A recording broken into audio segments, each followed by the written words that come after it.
Welcome to Rizvi's e-learning channel.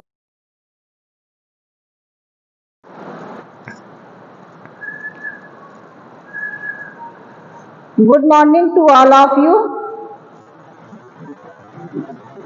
Last lecture I would discussed about employee participation and employee empowerment.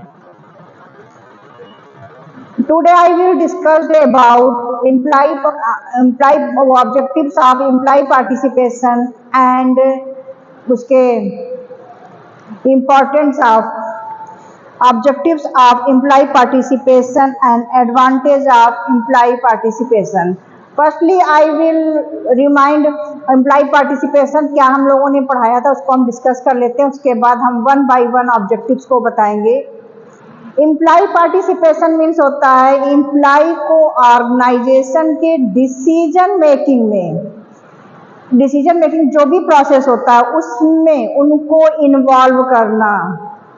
ठीक है, चाहे वो policy से related हो, चाहे वो डिसीजन से रिलेटेड हो या किसी भी चीज से, मतलब हर काम में उनका इन्वॉल्व होना, उनके साथ फेयर ट्रीटमेंट करना, वर्कर के साथ मतलब वर्कर और एम्प्लॉयर और एम्प्लॉय के बीच में ट्रांसपेरेंसी रखना, that is employee participation. Clear? इसे ही हम वर्कर पार्टिसिपेशन इन मैनेजमेंट भी कहते हैं. क्लियर? आज हम देखते हैं कि क्या क्या उसके ऑब्जेक्टिव्स हैं एम्प्लॉय पार्टिसिपेशन के, जैसे कि इस ऑब्जेक्टिव से क्या क्या उनको बेनिफिट है. फर्स्टली होता है कि उनकी डिसीजन क्वालिटीज होती है, डिसीजन मेकिंग क्वालिटीज होती है वो इम्प्रूव होती है. उनकी एम्प्लॉय कमिटमेंट जो होता है वो इंक्रीज होता है. इनहेंस कम्युनिकेशन जो है उनकी इम्प्रूव होती है. रिड्यूस हो जाते हैं जो भी रिड्रेसल होते हैं या जो भी उनके साथ प्रॉब्लम आती है, कॉन्फ्लिक्ट होता है, उसको रिड्यूस कर सकते हैं. ये सारी चीजें उनके ऑब्जेक्टिव्स में आती हैं. वन बाय वन हम इनको लिखते जाएंगे और समझाते जाएंगे. क्लियर? इतना तो क्लियर हो गया आप लोगों को कि एम्प्लॉय पार्टिसिपेशन क्या होता है.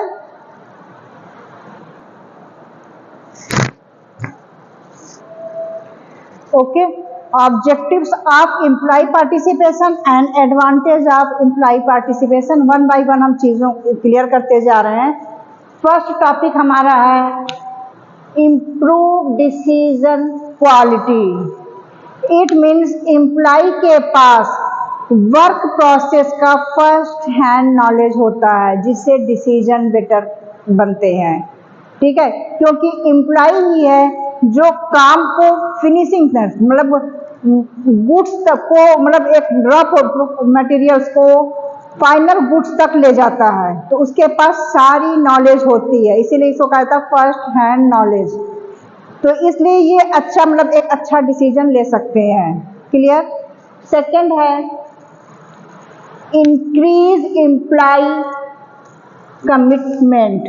मीन्स कि जब एम्प्लॉय डिसीजन में इसको हम जब एम्प्लॉय को डिसीजन में इंक्लूड करेंगे तो वे क्या करेंगे, ऑर्गेनाइजेशन के गोल को अचीव करने में बहुत ज़्यादा से ज़्यादा डेडिकेट होके काम करेंगे, क्योंकि उन्हें पता है कि हमारी भी एक पोजीशन है, हमारी भी एक वैल्यू है. ओके, इनहेंस कम्युनिकेशन मीन्स कि मैनेजमेंट और वर्कर के बीच टू वे कम्युनिकेशन डेवलप होना. मीन्स कि अगर मैनेजमेंट हमें कुछ कह रहा है काम करने को, तो एम्प्लॉय को अगर कोई प्रॉब्लम आ रही है तो ये भी मैनेजमेंट से अपनी प्रॉब्लम को शेयर कर सकता है. इसलिए कहा जाता है टू वे कम्युनिकेशन. कम्युनिकेशन हमेशा वन साइडेड नहीं होनी चाहिए, हमेशा टू साइडेड होनी चाहिए. क्लियर? थर्ड है रिड्यूस इंडस्ट्रियल कॉन्फ्लिक्ट. नाम से ही क्लियर हो रहा है कि जो इंडस्ट्रियल के अंदर जो भी प्रॉब्लम आती है, जो डिस्प्यूट होते हैं, जो भी स्ट्राइक्स लगती है, जो भी चेंजेस करने होते हैं वो रिड्यूस हो जाते हैं. और अगर ये सारी चीज़ें अगर हम वर्कर को उनको ट्रांसपेरेंसी में रखेंगे, डिसीजन मेकिंग में उनका बहुत इन्वॉल्व करेंगे, तो उनसे क्या होता है कि एम्प्लॉय और एम्प्लॉयर के बीच में एक ट्रस्ट बिल्ड होता है. ठीक है? Clear? Boost productivity. Values feel करने से मतलब अगर हम उनको वैल्यूज दे रहे हैं, उनको हर एक चीज़ में इन्वॉल्व कर रहे हैं, तो एम्प्लॉय क्या कर रहा है कि अपने आप को एक बेटर फील कर रहा है और इफ़िशिएंटली मतलब काम में भी उसका मन लग रहा है, फोकस कर रहा है और प्रोडक्टिविटी को इम्प्रूव कर रहा है। बूस्ट प्रोडक्टिविटी, हर एक चीज़ में अगर हम इन्वॉल्व करते हैं, हर चीज़ में उनका योगदान रखते हैं, तो जाहिर सी बात है कि एम्प्लॉय क्या करेगा कि इफ़िशिएंटली काम में उसका मन लगेगा और अच्छे से काम करेगा। ठीक है। लास्ट सेकंड है इनकरेज इनोवेशन। मीन्स कि अगर वर्कर के नए आइडियाज़ हम सजेस्ट करते हैं, मतलब वर्कर को अगर हम इन्वॉल्व कर रहे हैं डिसीजन लेने में, तो वो हमें नए नए आइडियाज़ देते रहते हैं, जिससे हमारे प्रोडक्ट के प्रोसेस और को इम्प्रूव करने में वो मेरी हेल्प करेगा और हम गोल अच्छे से अचीव कर पाएंगे। क्योंकि जो प्रोडक्ट बना रहा है वो तो वर्कर ही होता है, उसको ज़्यादा अच्छा पता होता है कि हम इसमें ऐसा क्या आइडियाज़ रख सकते हैं, क्या इसमें नया इनोवेट कर सकते हैं। क्लियर। प्रोडक्ट को इम्प्रूव करने के लिए वो सारी कोशिश करेंगे। लास्ट है improve work environment. Means participation, team work और म्यूचुअल रिस्पेक्ट को प्रमोट करता है। तो इससे क्या होगा, उनके वर्क में इम्प्रूवमेंट होगा और वर्क जो है अच्छे से हो पाएगा और गोल को अचीव कर पाएंगे। मतलब कि इम्प्रूव इसलिए होगा कि उनका क्या है कि मेन मैनेजमेंट एम्प्लॉयर और एम्प्लॉय के बीच में जो रिलेशन है वो अच्छा इस्टेब्लिश है, टू वे कम्युनिकेशन है, कोई ऐसी प्रॉब्लम नहीं। अब आगे देखते हैं advantage of employee participation. First है बेटर डिसीजन, सेकंड है higher motivation and morale, third है reduce resistance to change, fourth है improve employer and employee relations, fifth है enhanced organisational performance and last है lower absenteeism and turnover. Clear. फिर better decision means कहना मतलब है कि डिसीजन पर्टिकुलर ग्राउंड रियलिटीज पर बेस्ड होता है। मीन्स जो टॉप, मिडिल, लोअर, हमारे ऑर्गेनाइजेशन में तीन लेवल होते हैं, ठीक है, टॉप, मिडिल एंड लोअर। जो भी प्रोडक्शन का इंप्रूवमेंट होता है, जो भी प्रोडक्शन बनाया जाता है रॉ मटेरियल से, वो कौन बनाता है, लोअर मैनेजमेंट। तो जो भी डिसीजन लिया जाएगा वो ग्राउंड रियलिटी से बेस्ड होगा, क्योंकि इन्हें पता है कि हमें किस उसमें जाके काम करना है। ठीक है। अगर डिसीजन का प्रैक्टिकली अगर नॉलेज किसी के पास होता है तो वो ग्राउंड यानी लोअर मैनेजमेंट के पास ही होता है।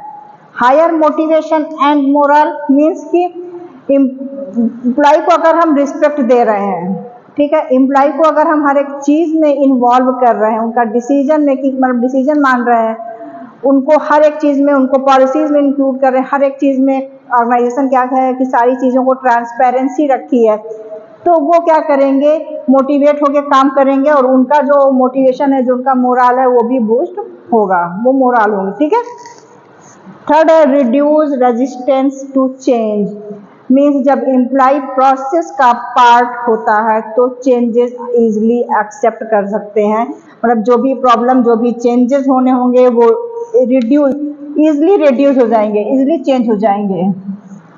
क्यों? क्योंकि काम तो वही कर रहे हैं लोअर मैनेजमेंट, तो उनको मतलब पता होता है कि हमें कहाँ पे चेंजेस लाने हैं, कहाँ पे अपने प्रोडक्ट को हम अच्छा बेटर बना सकते हैं, तो इजीली चेंजेस हो सकते हैं। फोर्थ है improve employer and employee relationship. इससे तो क्लियर हो रहा है कि अगर हम टू वे कम्युनिकेशन रखे हुए हैं, जैसे यहाँ पे बोला है ना, वो ये इनहेंस कम्युनिकेशन मीन्स हमेशा जो होता है टू वे कम्युनिकेशन होता है। वन वे कम्युनिकेशन अगर होता है तो चीज़ें क्लियर नहीं हो पाती, ट्रांसपेरेंसी नहीं रह पाती। तो इससे क्या होगा, अगर हम एम्प्लॉयर और एम्प्लॉय के बीच में कम्युनिकेशन इस्टेब्लिश किए हैं, एक हेल्दी रिलेशनशिप हो गया, तो इससे ट्रस्ट, कॉपरेशन और हार्मोनियस बिल्ड होता है वर्क प्लेस पे, और वर्क वहाँ पे कोई कॉन्फ्लिक्ट भी नहीं हो पाती है। Enhanced organisational performance means productivity efficiently मतलब इफिशिएंसी और क्वालिटी इंप्रूव होती है। अगर सारी चीज़ें हैं तो ये सब चीज़ें हो रही हैं अगर, तो जाहिर सी बात है कि ऑर्गेनाइजेशन का जो परफॉर्मेंस है, जो प्रोडक्ट हम बना रहे हैं या जो एम्प्लॉय का पार्टिसिपेशन है प्रोडक्ट को बनाने में, गोल को अचीव करने में, वो ईजिली इम्प्रूव हो पाएगा और क्वालिटी बेस्ड भी रहेगा।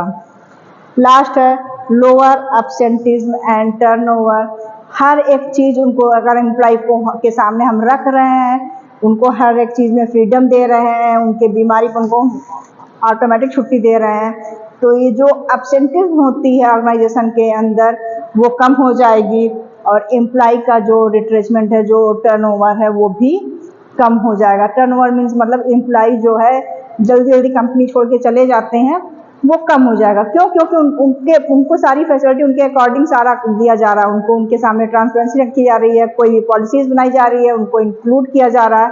वो सारी चीज़ें अगर हो रही हैं तो एम्प्लॉय का ऑटोमेटिक जो टर्नओवर है और जो एब्सेंटिज्म बहुत ज़्यादा हो रहा है, लोग एब्सेंट हो रहे हैं कि काम के बर्डन को देखकर, वो कम हो जाएगा। क्लियर? ओके।